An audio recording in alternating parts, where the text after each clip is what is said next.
نحمده ونصلي على رسوله الكريم أما بعد فأعوذ بالله من الشيطان الرجيم بسم الله الرحمن الرحيم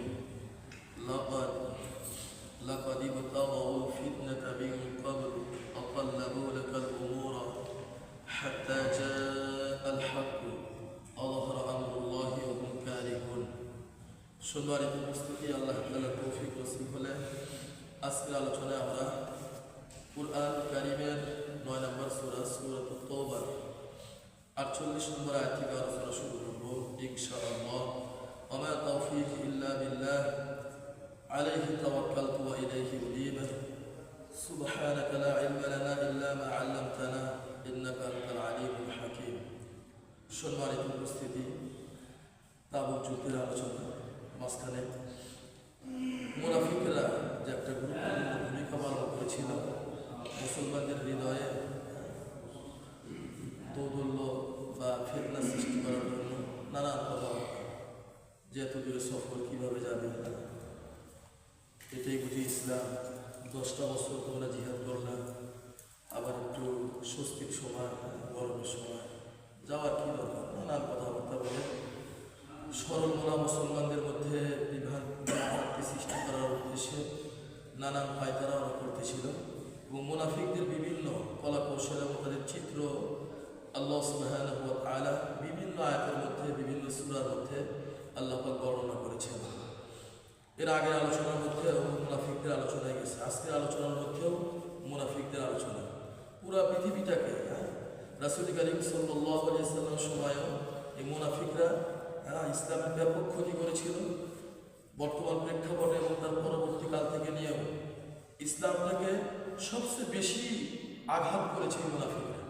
আপনারা নিশ্চয় জানেন, কামাল আতাতুরের নাম শুনেছেন, তুরস্কে একটা মুনাফিক ছিল। আমেরিকার এজেন্ডারা, আমেরিকারা বড় বড় ইসলামের শত্রুরা এই মুনাফিকগুলোর মাধ্যমে ইসলামটাকে বেশি ক্ষতি করে। ওরা সবাইকে ধরে না, ওরা ধরে জানা মতো, ওরা ধরে পুরো একটা রাষ্ট্রের যে মেন ওটাকে মুনাফিক বানায়, বিভিন্ন কলা কৌশল ওটাকে সাইজ করে ওটার মাধ্যমে সব কিছু করে ফেলে। এই পুরা পৃথিবীটা এরকমই চলছে এখন। ডক্টর শহীদ আব্দুল্লাহ আজলাম রাহিমাহুল্লাহ তাআলা এই কথাগুলো খুব ভালো সব মুনাফিক মার্কা মুসলমান উপর উপরে ইসলামের লেভেল লাগা আছে। আমাদের বাংলাদেশের প্রেক্ষাপটটা আপনি চিন্তা করেন, রাজনীতি নির্বাচন যখন চলে আসে দেখবেন সব ইসলামের লেভেল লাগায়। কেন? কারণ 2022 সালের জরিপ অনুযায়ী আমাদের বাংলাদেশের মুসলমানের পার্সেন্টেজ হচ্ছে 51%। তোরা জানে যে এখানে কথা বলতে গেলে, এখানে কিছু দিতে হলে ইসলাম নিয়ে যেতে হবে, কারণ এখানে 51% মুসলমান, 91% মুসলমান, 91 51 না 91। তো মুনাফিকদের চিত্র, মুনাফিকরা একটা সূরা আছে সূরাতুল মুনাফিকুন। কেন দিছে আল্লাহ? এমনি দিছে। ডক্টর হাফিজুল্লাহ আযম রাহিমাহুল্লাহ তাআলা বলে এগুলো মুলা খাওয়ার জন্য দেন নাই, এভাবেই লিখছে এগুলোকে। We have to think about this Surah, about this আয়াত। আমাদেরকে চিন্তা করতে হবে এই আয়াতগুলো নিয়ে, এই সূরাগুলো নিয়ে, কেন আল্লাহ পাক এগুলো দিলেন। দেখেন আজকে আলোচনার মধ্যে লাকাদ ইবতাগাউ ফিতনাতা মিন ক্বাবলু, নিশ্চয়ই সকল মুনাফিক ইতিপূর্বেও ফিতনা করার জন্য বারবার চেষ্টা করেছে। বদরের যুদ্ধের দিকে তাকান, আপনি উহুদের যুদ্ধের দিকে তাকান, আব্দুল্লাহ ইবনে উবাই মুনাফিক 700 মুনাফিকরা রওনা দিয়েছে। প্রতিমধ্যে যায় ময়দানের কাছে যায় চলে গেল মুনাফিক। কিভাবে ফিতনা সৃষ্টি করার চেষ্টা করেছিল যাতে করে মুসলমানদের মাঝে দুর্বলতা চলে আসে। 300 জন চলে গেল, আর আমরা থেকেই গেলাম মাত্র অল্প কিছু লোক থেকে গেল, যাতে করে মুসলমানরা ভয় পেয়ে আবার ফিরে চলে আসে। এই জন্য একটা কঠিন একটা ষড়যন্ত্র করেছে। প্রত্যেকটা ক্ষেত্রে এই মুনাফিকরা বারবার চেষ্টা করেছে। আপনারা নিশ্চয় জানেন, রাসূল কারীম সাল্লাল্লাহু আলাইহি ওয়াসাল্লামের স্ত্রী আয়েশা সিদ্দিকা রাদিয়াল্লাহু তাআলার নাম জানেন তো? ইফকের ঘটনা জানেন তো? ইফকের ঘটনা সূরা নূরের মধ্যে আল্লাহ বলে দিয়েছে। সূরা নূরের মধ্যে রাসূল কারীম সাল্লাল্লাহু আলাইহি ওয়াসাল্লামের স্ত্রীর ব্যাপারে এই মুনাফিকরা কি একটা দুর্ঘটনা ঘটিয়ে দিয়েছিল। নাউযু বিল্লাহ, যে কথাগুলো মুখ দিয়ে বলতেও খারাপ লাগে, সেই মুনাফিকগুলো বিভ্রান্ত করে ফেলেছে। কতভাবে যে ফিতনা সৃষ্টি করার পায়তারা করেছিল এই সকল মুনাফিক। সূরাতুল মুনাফিকুনের মধ্যেও তো আছে, মুনাফিকেরা কতভাবে চেষ্টা করেছিল মুসলমানদের মাঝে প্রলোভন দেওয়ার জন্য। যে দেখছো আসছে সেই মক্কাতুল মুকাররমা থেকে এখন মদিনাতুল মুনাওয়ারা সব দখল করে নিতেছে, অতএব আমরা এদেরকে সাহায্য করবো না, নানান কথাবার্তা আল্লাহ সব সূরা মুনাফিকের মধ্যে বলে দিয়েছে। আল্লাহ এখানে বলছেন যে ইতিপূর্বে ওরা বারবার ফিতনা সৃষ্টি করার জন্য পায়তারা করেছিল। ওয়াকাল্লাবু লাকাল উমুরা, নবী হে আপনার বিরুদ্ধে বিভিন্ন ষড়যন্ত্র ওরা করেছিল। কত ধরনের ষড়যন্ত্র ওরা করেছিল, যদি আপনারা সিরাত পরে বিষয়গুলো জানতে পারবেন। একের পর এক ষড়যন্ত্র করেছিল। আব্দুল্লাহ বিন উবাই এবং তার সাঙ্গপাঙ্গ যখন চিন্তা করলো না প্রকাশ্যে তো আর পারছি না, এখন নামকে অস্তে মুসলমান হই, নামকে অস্তে মুসলমান হয় কি উপরে লেভেল লাগাইছে কি মুসলমান, ভিতরে ভিতরে কি ইসলামের পরিপূর্ণ সত্য। এরকম মুনাফিক মার্কা মুসলমান বহুত আছে এরকম মুনাফিক মার্কা মুসলমান। হাত্তা জাআল হাক্ক, অবশ্যই যখন সত্য চলে আসলো, ওয়াযাহারা আমরুল্লাহ, আল্লাহ তাআলার আদেশ, আইদিনুল্লাহ, আল্লাহ তাআলার দিন যখন বিজয় হয়ে গেল, অহংকারীহুন, কিছু বলতেও পারে না, আমি সহ্য করতে পারে না, অহংকারীহুন, এত ওরা অপছন্দ করলো। কি হলো এটা? ইসলাম বিজয় লাভ করে গেল। বর্তমান প্রেক্ষাপটে আমি বারবার আপনাদেরকে বলি, একটা ক্ষেত্র তৈরি হয়েছে আমাদের বাংলাদেশে একটা ইসলামী রাষ্ট্র কায়েম করা। পারবেন আপনারা যদি ইচ্ছা করেন, একটু যদি ইসলামের প্রতি মহব্বত আপনাদের মধ্যে থাকে, হয়ে যাবে।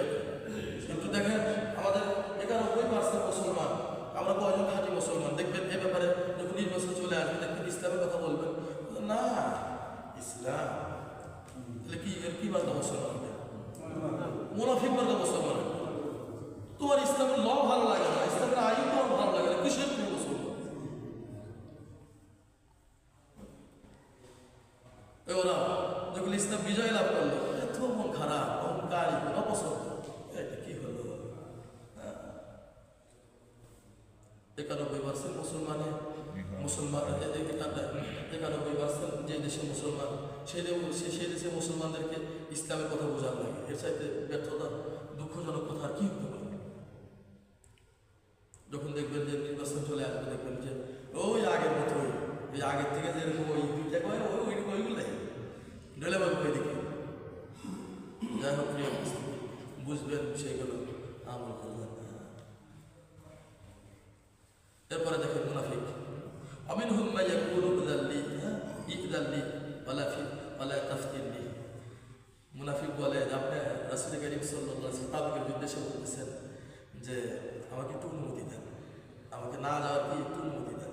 ওয়ালা তাফতিননি, দয়া করে আপনি আমাকে ফিতনায় ফেলবেন না। নাউযুবিল্লাহ। এর নাম ছিল তাফসীরের মধ্যে আসছে জাদ ইবনে কায়েস, মুনাফিক মার্কা মুসলমান। 800 মাইল পথ পাড়ি দিয়ে যেতে হবে সে তাবুকের প্রান্তরে। সে রাসূল কারীম সাল্লাল্লাহু আলাইহি সাল্লামকে এসে বলতেছেন, আসল তো মুনাফিক, বলতেছেন ইয়া রাসূলুল্লাহ সাল্লাল্লাহু আলাইহি সাল্লাম, আপনি আমাকে একটু অনুমতি দেন, আমি যাতে না যাওয়ার ব্যাপারে পারমিশন চাচ্ছি। কেন? যাতে রোমানদের নারীরা অনেক দেখতে সুন্দর, আমি ফিতনা বেরোলাম। নাউযুবিল্লাহ, রোমান নারীরা এত বিউটিফুল, আমি তো ওদের দেখলে আমার নিজেকে কন্ট্রোল করতে পারবো না। আমাকে একটু অনুমতি দেন, আমি যেন না যাই। মুনাফিক আল্লাহ পাক বলেন সাবধান, ও তো নিজেই ফিতনার মধ্যে পড়ে আছে, নিজেই কি ফিতনার মধ্যে পড়ে আছে।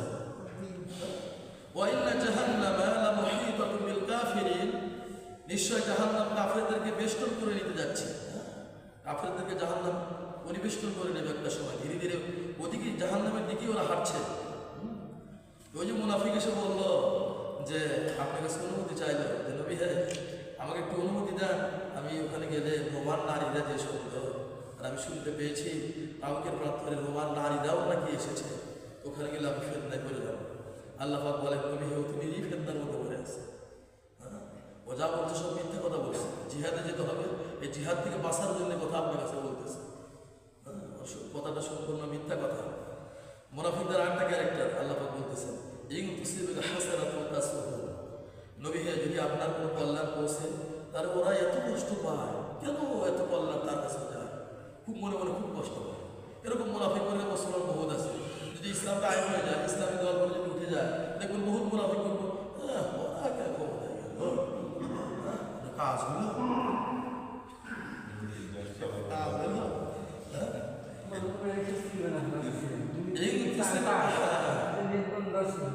মানুষ এগুলো করছে ক্ষমতা দেখছেন গতকাল একটা ভিডিও দেখি। হ্যাঁ ওইটাই না আমি বাবা মানুষ করেছে আগুন দিয়ে একটা শ্মশানের মতো পড়াই দিচ্ছে হিন্দুগুলোর মতো। কালকে একটা ভিডিও দেখলাম বিহার গাড়ির উপরে, দেখলেই খারাপ লাগে এতগুলা ডেড বডি লাশ স্তূপ করে ত্রিফল আছে এটাতে ঢেকে দিতেছে। এ ভাই সহিহ বুখারীতে একটা হাদিস আছে যে কিছু কিছু কর্মকাণ্ডের দায় মানুষ এড়াতে পারে না, তার মধ্যে অন্য কোনটা হত্যাকাণ্ডের দায় এড়াতে পারে না। কেউ যদি অন্যায়ভাবে হত্যা করে দুনিয়াতে আর পানিশমেন্ট আছে, মৃত্যুর পরে আছে। যাই হোক, তো মুনাফিকদের আর একটা বৈশিষ্ট্য হলো নবী হে যদি আপনার কোনো কল্যাণ পৌঁছে ওরা এতটাই কষ্ট পায়। আর ওই মুসিবত মুসিবত হই, আর যদি কোনো বিপদ আপনার কাছে পৌঁছে, হ্যাঁ কোনো বিপদ যদি আপনার উপর চলে আসে, হ্যাঁ ইয়াকুলু কদ আখাযনা আমরানা মিন ক্বাবলু, তখন ওরা বলে আমরা পূর্ব থেকে সতর্ক ছিলাম, এই জন্য তো যাই নাই, জানতাম এমনটা হবে, হ্যাঁ জানতাম কি এমনটা হবে। ওয়ায়াতাওয়াল্লাউ, ওরা ফিরে আসে, ওহুম ফারিহুন, খুব আনন্দিত হয়ে, হাতে তালি বাজাতে বাজাতে এগুলো বলে যে আমরা জানতাম কি হবে, এদিকে তো যাই নাই গো, কি খুশি হাতে তালি বাজাতে কি চলে আসে মুনাফিক। আগে থাকে আল্লাহ সুবহানাহু ওয়া তাআলা মুনাফিকদের কথাগুলো এতভাবে বর্ণনা করে দিচ্ছেন, অথচ ওই মুনাফিকগুলোর সাথে আমরা দোস্তি বন্ধু বানাই। লা ইউসিবানা ইল্লা মা কাতাবাল্লাহু লানা, নবী আপনি বলে দেন লা ইউসিবানা ইল্লা মা কাতাবাল্লাহু লানা, যা কিছু আমাদের কাছে আসে, যে সকল বিপদ এবং যা কিছু আসে এগুলো আল্লাহ তাআলার আদেশই আসে। মা কাতাবাল্লাহু লানা ইল্লা মা কাতাবাল্লাহু লানা, আল্লাহ পাক যেটা বরাদ্দ করেছেন, আল্লাহ পাক যেটা লিখে রেখেছেন ওটাই আমাদের কাছে আসে। হুয়া মাওলানা, তিনি আমাদের একমাত্র সাহায্য করেন। এই মাওলানা শব্দ মাওলানা অনেকগুলো অর্থ আছে। একটা আছে হলো কার্যনির্বাহকারী, যিনি কার্যনির্বাহ সম্পাদন করেন, আর একটা আছে হলো সাহায্যকারী, আবার আছে মাওলানা মানে মনি প্রভু। আর আলেমদের ক্ষেত্রে যে ব্যবহার করা হয় এই মাওলানার আল্লাহর সাথে এক লাগে।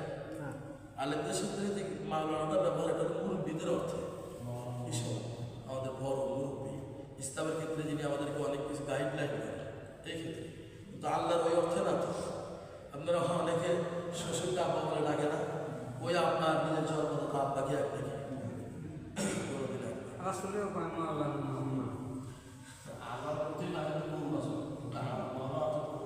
হুয়া মাওলানা, তিনি আমাদের একমাত্র সাহায্যকারী। ওয়া আলাল্লাহি ফালিয়াতাওয়াক্কালিল মুমিনুন, আর ইমানদারদের উচিত ওই আল্লাহ তাআলার উপরে কি করা, ভরসা করা। আপনি বলে দেন হাল তারাব্বাসুনা বিনা ইল্লা ইহদাল হুসনাইন, তোমরা কি আমাদের ব্যাপারে দুই কল্যাণের যে কোনো এক কল্যাণের অপেক্ষা করছো নাকি? দুই কল্যাণ বলতে কি? দুই কল্যাণ বলতে যদি কোনো ব্যক্তি জিহাদে যায়, সে যদি মারা যায় তাহলে কি শহীদ হলেই জান্নাত, আর যদি বেঁচে আসে তাহলে সে কি গাজী। আল্লাহ বলে দিচ্ছেন যে আপনি বলে দেন যে তোমরা কি আমাদের দুই কল্যাণের যে কোনো এক কল্যাণের অপেক্ষা করছো নাকি? আমার তো কোনো টেনশন নেই, জিহাদের ময়দানে গেলে যদি মরে যায় শহীদ হলে জান্নাত, আর ফিরে আসলে কি গাজী বলে কি? হ্যাঁ গাজী মানে বিজয়ী, বলে কি বেচতে পাবে না, পরবর্তীতে লাইফ দিতে হবে, ওভাবে জীবনযাপন করে অবশ্যই খালিদ বিন ওয়ালিদ রাদিয়াল্লাহু আনহু, যাকে বলা হয় সোর্ট অফ আল্লাহ। আব্দুর রহমানের একটা বই আছে আল্লাহ পাকের তরবারি।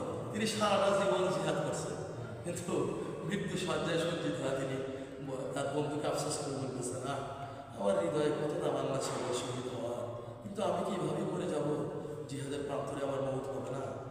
তখন তার বন্ধু বলেছিলেন, দেখো তুমি তো আল্লাহর তরবারি, সাইফুল্লাহ মানে কি আল্লাহর তরবারি, আর আল্লাহর তরবারিকে কেউ ভাঙতে পারে এরকম শক্তি কেউ আছে?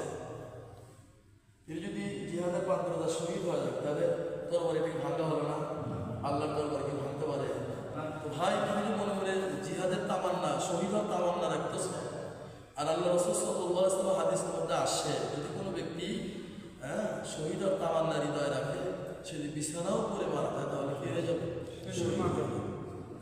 কোনো গাজী ব্যক্তি যদি পরবর্তী জীবনে শহীদের তামান্না থাকে, যে ব্যক্তি জিহাদ করে ওর হৃদয়ে জিহাদের শহীদ হওয়ার তামান্না থাকবে, এটা হতেই পারে। সে গাজী হয়ে ফিরে আসবে, পরবর্তী লাইফ যদি ভালো হবে, জীবনযাপন করে ইসলামের ল অনুযায়ী আইন অনুযায়ী, অবশ্যই সে জান্নাতে যাবে। কেন যাবে?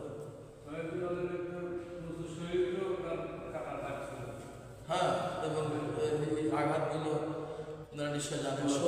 শহীদ ব্যক্তিকে যে শহীদ হয় তাকে কিন্তু শহীদদের যে জয় না বা কাপড় যা আছে ওগুলো সহকারে কি করে দেয়, রক্তাক্ত অবস্থায় কি করে দাফন করে, এবং ওভাবেই সে মুক্তি হয়েছে।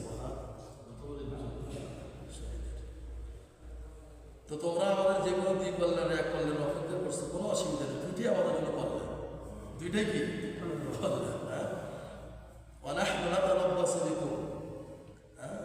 আমরাও তোমাদের ব্যাপারে অপেক্ষমান, অপেক্ষায় আছে কি হয়তো আল্লাহ পাক নিজের পক্ষ থেকে তোমাদের কোনো শাস্তি দেবেন, অথবা আমাদের হাত দ্বারা জিহাদের ময়দানে তোমাদেরকে শাস্তি দেবেন। দুইটার একটা। তোমরা যেভাবে আমাদের দুই কল্যাণে এক কল্যাণের অপেক্ষা আছে, আমরাও অপেক্ষা আছে। দুইটা বিষয়, হয়তো আল্লাহ পাক ডাইরেক্ট তোমাদেরকে শাস্তি দেবে, অথবা আমাদের হাত দ্বারাই তাদেরকে কি দিবে, শাস্তি দেবে। ফাতারাব্বাসু, ওয়েট করো, ইন্না মাআকুম মিনাল মুতারাব্বিসুন, আমরাও তোমাদের সাথে ওয়েট করছি। তোমরা অপেক্ষা করো, আমরাও তোমাদের সাথে অপেক্ষমান আছি। থাকে এরপরে এই আলোচনায় মুনাফিকদের লম্বা আলোচনা, এই আলোচনা আজকে পর্যন্ত থাকে। এই জন্য প্রিয় উপস্থিতি, আল্লাহ সুবহানাহু ওয়া তাআলা মুনাফিকদের কোনো ক্যারেক্টার, মুনাফিকদের কোনো চরিত্র যেন মুসলমানদের মাঝে না থাকে, আমাদের মাঝে না থাকে। হ্যাঁ, এখন কি অবস্থা?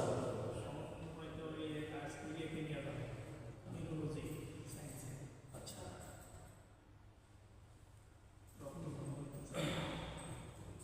সুস্থ মানুষ, আল্লাহ পাকের ইচ্ছা।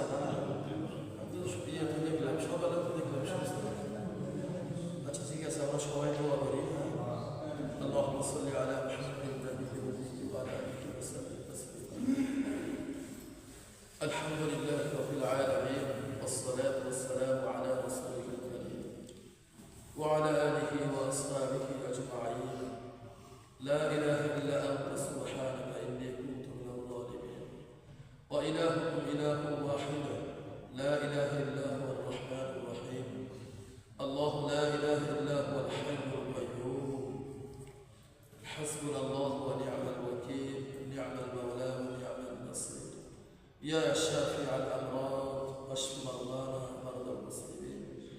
اللهم أذهب البأس رب الناس واشف أنت الشافي، لا شفاء إلا شفاءك شفاء لا يغادر سقما.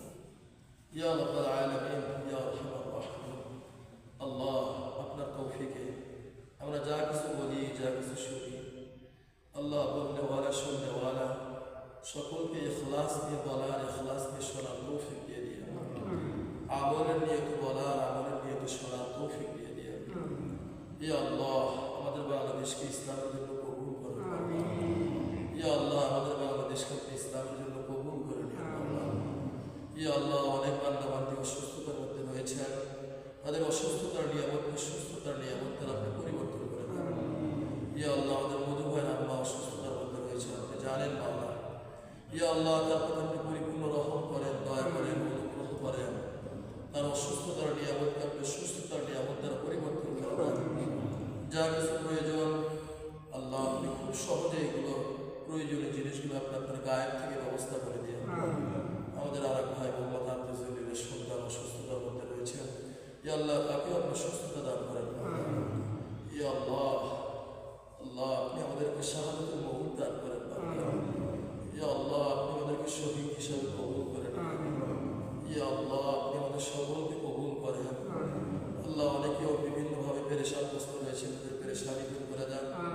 আল্লাহ সন্তান নিয়ে অনেকে পেরেশানির মধ্যে রয়েছেন, তাদেরকেও আল্লাহ আপনি রহম করেন, পেরেশানি দূর করে দেন। ربنا تقبل منا إنك أنت السميع العليم وتب علينا برحمتك